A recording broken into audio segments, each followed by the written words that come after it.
Hi everyone and welcome to my channel. My name is Jenny Park and in today's video I am excited to share a little bit about my husband and I's debt-free journey and how we paid off $120,000 in debt in less than 3 years. So why did I want to talk about this stuff? One is as it relates to being a woman. When I looked at financial advice catered towards women probably about like 5 years ago and of course before then, all of the advice was like, use a 30% off coupon, spend less on that latte. And it was all about controlling your spending, cutting your spending, and really assuming that women already have poor money management skills. And then when I looked at financial advice for like men, it was all about how do you invest your money and how do you build wealth and how do you make your money grow and multiply in 5 years. And it was a stark difference. For women, what money was something to be cut and controlled. And for men, it seemed like money was something to be managed and leveraged. I think that advice really irked me and made me want to say, why can't I be good at managing money? Like, I want to be financially literate. So that was the first reason. The second thing is like, I grew up with two parents who both worked and really wanted to protect my brother and I from any financial stressor and really provide for us. So they just really paid for everything and just sheltered us financially. And so I acknowledge that because I know that was really the foundation that enabled me to pursue the things that I wanted to pursue in my life.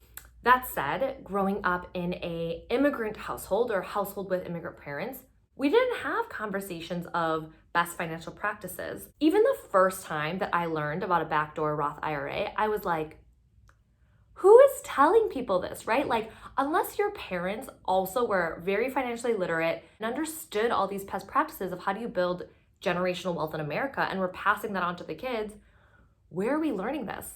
Because we're not learning it in school.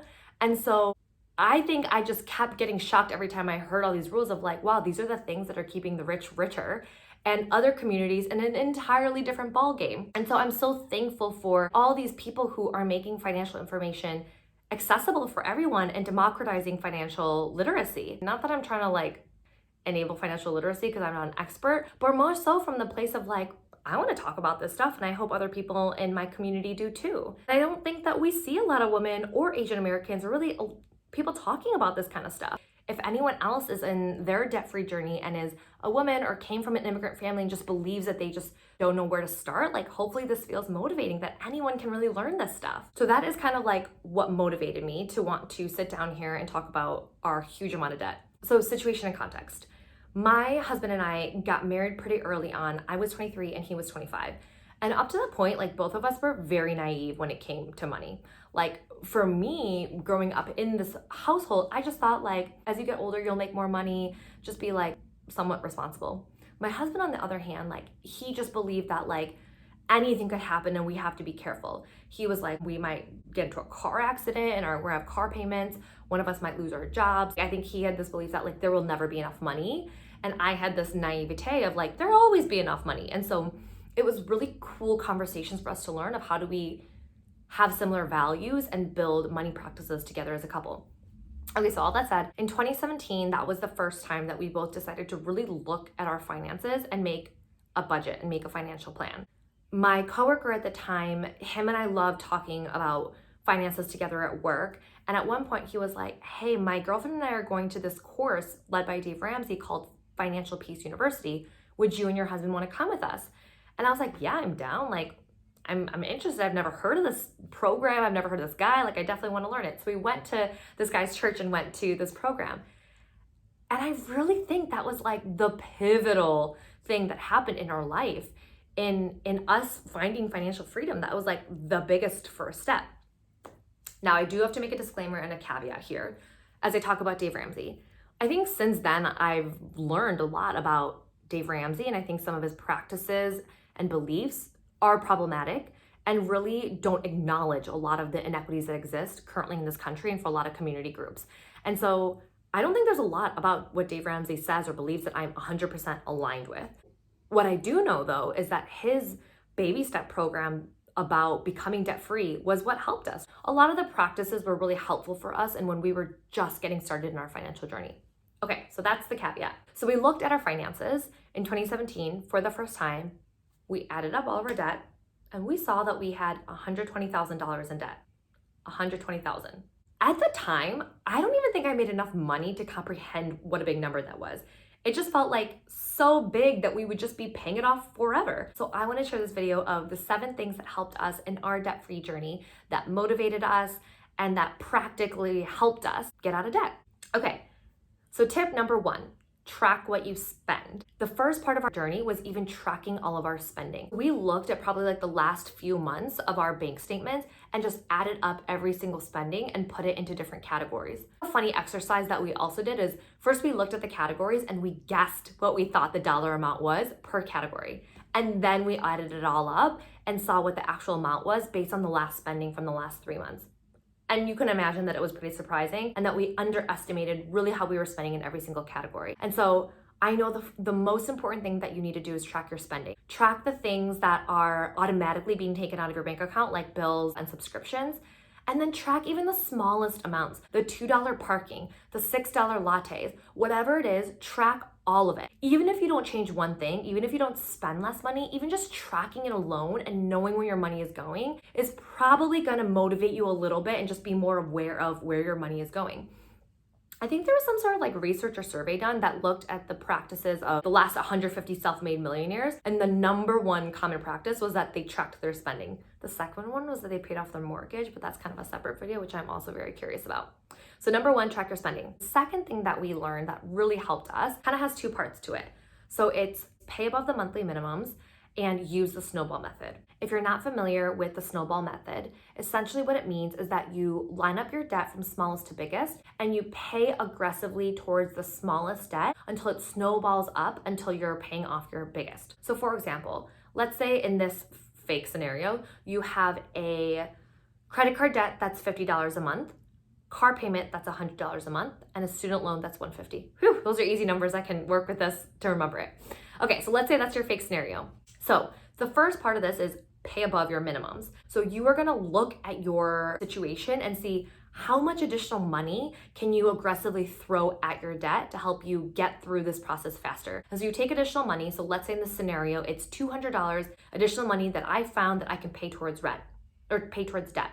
I'm gonna first throw it at my credit card payment, which is $50 a month. So I'm taking the $200 from my discretionary plus the $50 minimum, and I'm throwing the $250 at that one. I keep going until I zero out the balance of the credit card payment. And now I take that $250 I was throwing and put it towards the car payment, which was a $100 minimum. And now I'm paying $350 a month towards that. And I keep going until it snowballs its way until you become debt-free and you pay off all of your debt. Now, the other school of thought, I think it's called the snowball avalanche or something, but essentially what that one is that you line up your debt again, except for you do it by highest interest rate to lowest interest rate. Throw your additional income towards your debt with the highest interest rate. Now, this method actually makes the most financial sense, right? Because that you are avoiding paying debt with the highest interest and you're trying to avoid paying that.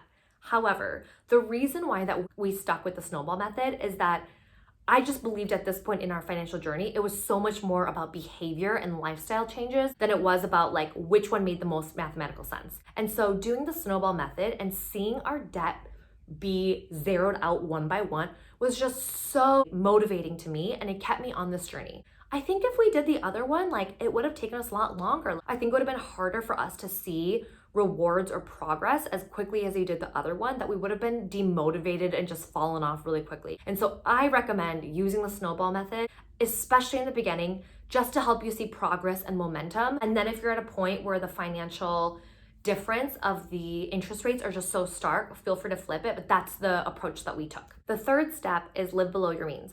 When we first looked at our finances and tracked our spending habits over the last 3 months, we found different categories that we really wanted to significantly reduce, whether it was eating out less, cutting different subscriptions, shopping less, and it felt very difficult at first. I'll not sugarcoat that. I remember thinking like, how am I gonna do this? Like, these are things that I just spend without even realizing it. And then there were things that were like, I truly believe made me happy. So I was like, how am I gonna give that up? But we did. And honestly, like after a while, like my life just adjusted. The things that I was spending just kind of like on autopilot, I just kind of dropped that habit. And then the things that I thought really made me full, it didn't. Like my life still felt full. I didn't feel less happy spending less money. And I think that was the biggest thing that I learned, that I was just addicted to spending money and I didn't realize that it actually wasn't making me happy. And I became so much more motivated and fixated on seeing my debt become reduced over having the nicest things or doing the greatest things. You got to make sacrifices, right? You have a fixed amount of money that you bring in, and the faster you get out of this debt-free journey, the more money and the more income that you will have to spend on these other things that you want to. And lifestyle creep is real. So the more that you can just actively protect yourself from lifestyle creep, knowing that they're just going to be naturally areas of your life where things will just start to become more expensive. When we moved to the Bay Area, lifestyle creep was probably the hardest thing that I had to adjust to. Everything that I was used to spending money on just became more expensive.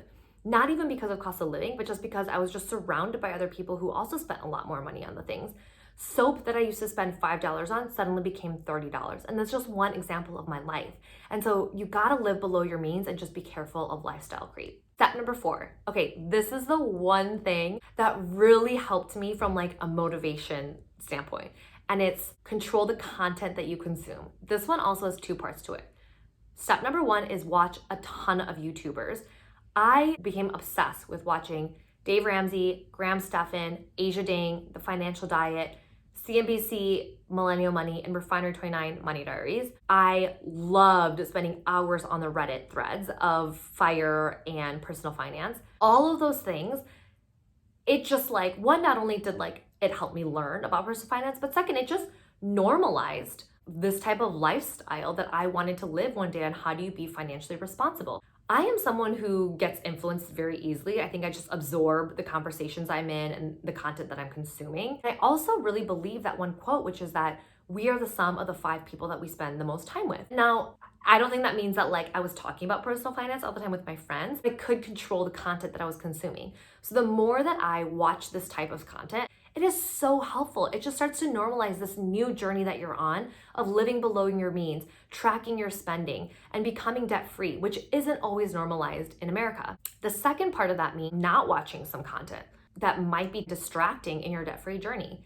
I actually unsubscribed from every single Instagram influencer or creator who was basically about like fashion, because everything was about like things that you should buy, the latest trends that you should be wearing. I just unsubscribed. And so if you are someone who also becomes influenced by the conversations you have and the content that you watch, put yourself in situations to watch content that will encourage you on your journey. Okay, the sixth thing that helped us, and I gotta call it out, right, was that we increased our income. As much as getting out of debt can feel like it's about managing your spending and cutting your costs, a big thing is make more money. Making more money will help you advance you in reaching your financial goals. For us, that meant that we increased our income through our jobs.